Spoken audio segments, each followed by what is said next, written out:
لاہور کے چانگا مانگا جنگل میں جانوروں اور پرندوں کی افزائش نسل کا یہ مرکز 2005 میں ورلڈ وائلڈ لائف فنڈ یا WWF اور حکومت پنجاب نے قائم کیا تھا۔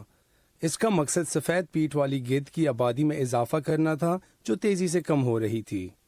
White-backed vultures is critically endangered and we have kept this white-backed vulture. White-backed vultures کی نسل شدید خطرے سے دوچار ہے اور ہم نے یہ گدھ اس مرکز میں یہاں پیچھے رکھے ہیں۔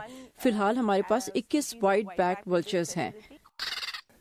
لیکن یہ مرکز اس پرندے کی نسل کو آگے بڑھانے میں کامیاب 2016 میں ہوا۔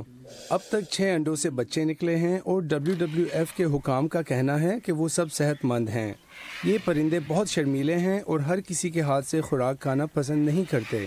اکثر اگر کوئی ہیومن انٹرفیرنس اگر ہو جاتی ہے ان کے یہ انسانوں کے بارے میں بہت زیادہ حساس ہیں۔ اگر انسانی مداخلت ہو جاتی ہے تو یہ کافی دیر تک نیچے اپنی خوراک کھانے نہیں آتے۔ اس لیے ہم نے ان کے لیے ایک خصوصی لباس رکھا ہے جو کہ سفید رنگ کا ہے تاکہ یہ پہچان نہ سکیں کہ یونیفارم کے پیچھے کون ہے، اور ان کے روزانہ کا معمول ایک جیسا ہی رہے اور وہ گھبرائیں نہیں۔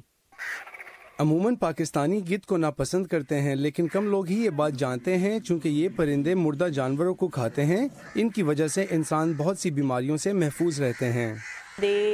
وہ مردہ جانور کھاتے ہیں اور وہ ماحول صاف کرتے ہیں، لہٰذا وہ بنیادی طور پر ماحول کی قدرتی حفاظت کا ذریعہ ہیں۔ تحقیق کے مطابق گدھ کی نسل میں کمی کی وجہ مویشیوں میں درد کی ایک دوا ڈائکلوفینک سوڈیم کا استعمال ہے۔ اس دوا سے آلودہ مردہ جانور کھانے سے یہ پرندے مر جاتے ہیں۔